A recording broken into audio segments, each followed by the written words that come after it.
আজকের এই বিশ্লেষণে সবাইকে স্বাগতম।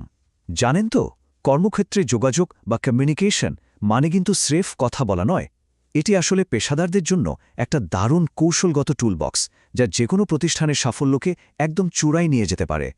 আজ আমরা বিভিন্ন তথ্যসূত্রের উপর ভিত্তি করে কর্পোরেট যোগাযোগের মাধ্যমগুলোর একটা চমৎকার তুলনামূলক বিশ্লেষণ দেখব। চলুন আজকের আলোচনাটা শুরু করা যাক। আমাদের আজকের আলোচ্য বিষয়গুলোকে আমরা মূলত ৬টা ভাগে ভাগ করেছি। ১. যোগাযোগের মূল ভিত্তি।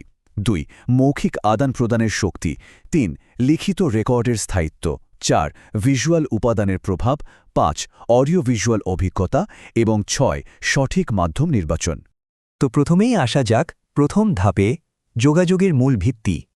একটু ভেবে দেখুন তো, যোগাযোগ শব্দটার আক্ষরিক অর্থ আসলে কি? এটি মূলত ল্যাটিন শব্দ কমিউনিক্যারে থেকে এসেছে, যার অর্থ হল ভাগ করে নেওয়া। তবে ব্যাপারটা শুধু তথ্য দিয়ে দেওয়াতেই সীমাবদ্ধ নয়।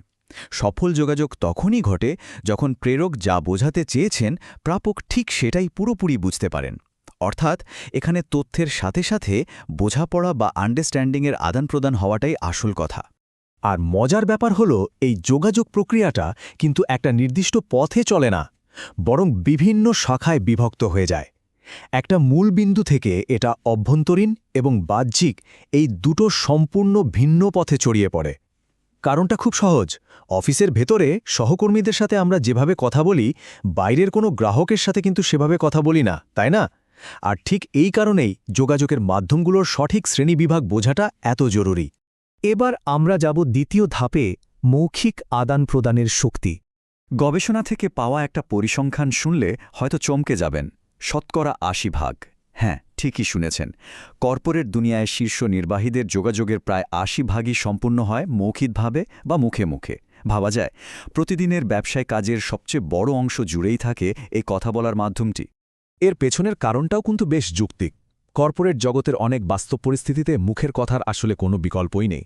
ধরুন, কাউকে তাৎক্ষণিক কোনো ফিডব্যাক দিতে হবে, টিমের মনোবল চাঙ্গা করতে হবে, কিংবা হঠাৎ তৈরি হওয়া কোনো ভুল বোঝাবুঝি মিটিয়ে ফেলতে হবে। এসব ক্ষেত্রে সামনাসামনি কথা বলার চেয়ে কার্যকর আর কী হতে পারে? এর সবচেয়ে বড় সুবিধা হলো, যে কোনো বিষয়ের সাথে সাথেই পরিষ্কার ধারণা পাওয়া যায়, আর এর কোনো স্থায়ী আইনি রেকর্ডও থেকে যায় না। চলুন এবার ৩ নম্বর বিষয়ে ফোকাস করা যাক, লিখিত রেকর্ডের স্থায়িত্ব। মৌখিক আর লিখিত মাধ্যমের তুলনা করলে একটা পরিষ্কার পার্থক্য চোখে পড়ে। মৌখিক যোগাযোগ বেশ দ্রুত হয়, এর মধ্যে একটা ব্যক্তিগত ছোঁয়া থাকে, কিন্তু সমস্যা হলো এটা পুরোপুরি শোনার ওপর নির্ভরশীল আর বেশ ক্ষণস্থায়ী। অন্যদিকে লিখিত যোগাযোগে উত্তর পেতে হয়তো একটু দেরি হয়, কিন্তু এটি একটা স্থায়ী এবং আইনগতভাবে যাচাইযোগ্য রেকর্ড তৈরি করে ফেলে। যে কোনো কর্পোরেট কাঠামোর জন্য এই বিষয়টা আক্ষরিক অর্থে অত্যন্ত গুরুত্বপূর্ণ। আর এই বিষয়টা খুব চমৎকারভাবে বুঝিয়ে দেয় যে লিখিত মাধ্যমের নির্দিষ্ট কিছু সুবিধা এবং সীমাবদ্ধতা রয়েছে। মেমো বা চিঠির মতো মাধ্যমগুলো আপনাকে পরিকল্পনা করার জন্য যেমন অনেকটা সময় দেয়, তেমনি তথ্যকেও বেশ সুন্দরভাবে গুছিয়ে রাখতে সাহায্য করে। তবে এটা বেশ সময় সাপেক্ষ আর ব্যয়বহুলও বটে। তাছাড়া এতে বডি ল্যাঙ্গুয়েজ বোঝার কোনো উপায় থাকে না, আর প্রথম মেসেজে কোনো ভুল থাকলে রিপ্লাই না আসা পর্যন্ত তা সংশোধনের সুযোগও থাকে না। তারপরও কোনো জটিল নির্দেশনা বা আইনি বাধ্যবাধকতার ক্ষেত্রে লিখিত মাধ্যম কিন্তু এক কথায় অনবদ্য। অনেক সময় আমরা একটা বিষয় একদমই খেয়াল করি না যে অফিসের কম্পিউটারে লেখা সাধারণ একটা ইমেলও কিন্তু কোম্পানির নিজস্ব সম্পত্তি। ভুল ব্যাখ্যা এড়াতে এবং আইনি ঝামেলা থেকে বাঁচতে যে কোনো কিছু লেখার আগে আমাদের সর্বোচ্চ সতর্ক থাকা উচিত। কারণ কে বলতে পারে, আপনার লেখা এই বার্তাগুলোই হয়তো একদিন আদালতে তলব হতে পারে এবং আইনি প্রমাণ হিসেবে ব্যবহার হতে পারে। এবারে আসা যাক ৪ নম্বর বিষয়ে, ভিজুয়াল উপাদানের প্রভাব। কর্পোরেট পেশাদাররা কিন্তু নিয়মিতই গ্রাফ, চার্ট, টেবিল বা মডেলের মতো নানা ধরনের ভিজুয়াল টুলস ব্যবহার করে থাকেন। কারণটা খুব সোজা। বিশাল কোনো ডেটা সেট বা জটিল পরিসংখ্যান যা শুধু পৃষ্ঠার পর পৃষ্ঠা পড়ে বোঝা প্রায় অসম্ভব, তা একটা সাধারণ চার্ট বা গ্রাফের মাধ্যমে চোখের পলকেই বুঝিয়ে দেয়া যায়। তথ্যকে আকর্ষণীয় করে তুলতে এবং দীর্ঘদিন মনে রাখার ক্ষেত্রে এগুলো জাদুর মতো কাজ করে, যদিও এগুলো তৈরির প্রক্রিয়াটা একটু সময় সাপেক্ষ আর খরচে হতে পারে। এবার আমরা আলোচনা করব আমাদের ৫ নম্বর পয়েন্ট, অডিও ভিজুয়াল অভিজ্ঞতা নিয়ে। একসময় যা শুধু সাদামাটা টেলিভিশন বা ভিডিওর ফ্রেমে আটকে ছিল, তা আজ ইন্টারনেট, মাল্টিমিডিয়া আর ভিডিও কনফারেন্সিংয়ের মতো এক বিশাল নেটওয়ার্কে রূপ নিয়েছে। এই মাধ্যমটির সবচেয়ে বড় শক্তিটা কোথায় জানেন? এটি একই সাথে আমাদের দেখা এবং শোনা এই দুটো অনুভূতিকেই জাগিয়ে তোলে। আর এর ফলে যে কোনো বার্তা অনেক বেশি কার্যকরী হয় এবং তা দীর্ঘদিন আমাদের স্মৃতিতে গেঁথে থাকে।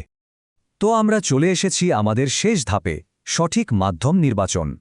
মূল বিষয়টা হল বর্তমান প্রযুক্তি নির্ভর এই আধুনিক পেশাদার জীবনে ভার্চুয়াল মিটিংয়ের শিষ্টাচারগুলোকে স্রেফ ব্যক্তিগত ভদ্রতা হিসেবে দেখলে চলবে না, এগুলোকে আসলে প্রাতিষ্ঠানিক মানদণ্ড হিসেবেই ধরে নিতে হবে। মিটিং শুরুর আগেই ইন্টারনেট বা প্রযুক্তি ঠিক আছে কিনা তা দেখে নেওয়া, উপযুক্ত একটা পরিবেশ বেছে নেওয়া, নিজের কথা বলার পালা না থাকলে মিউট থাকা এবং কথা বলার সময় সরাসরি ক্যামেরার দিকে তাকানো, এই ছোট ছোট অভ্যাসগুলোই কিন্তু মিটিংয়ের কার্যকারিতা বহুগুণ বাড়িয়ে দেয়। ভার্চুয়াল মিটিংয়ের ক্ষেত্রে একটা মারাত্মক ক্ষতিকর দিক হল ঘোস্ট মোড, অর্থাৎ ক্যামেরার বাইরে থাকা এবং নিজেকে মিউট করে রাখা। এটা শুধু যে আপনার মনোযোগের অভাবকেই ফুটিয়ে তোলে তা নয়, বরং পুরো টিমের কাজের গতি আর উন্নতির উপর একটা বড় ধরনের নেতিবাচক প্রভাব ফেলে। যেসব টিমের সদস্যরা মিটিংয়ের স্বতঃস্ফূর্তভাবে অংশগ্রহণ করেন এবং একে অপরের সাথে বেশি যোগাযোগ রাখেন, তারা কিন্তু যে কোনো প্রজেক্টেই অন্যদের চেয়ে অনেক দ্রুত সাফল্য পান। আজকের এই বিশ্লেষণটি শেষ করার আগে একটা খুব জরুরি প্রশ্ন আপনাদের ভাবনার জন্য রেখে যেতে চাই। কর্পোরেট প্রতিষ্ঠানগুলো কি আসলেই তাদের দৈনন্দিন কাজের সঠিক মাধ্যমটি বেছে নিচ্ছে, নাকি স্রেফ পুরনো অভ্যাসের বশবর্তী হয়ে নির্দিষ্ট কিছু যোগাযোগ মাধ্যমের চরম অপব্যবহার করে চলেছে?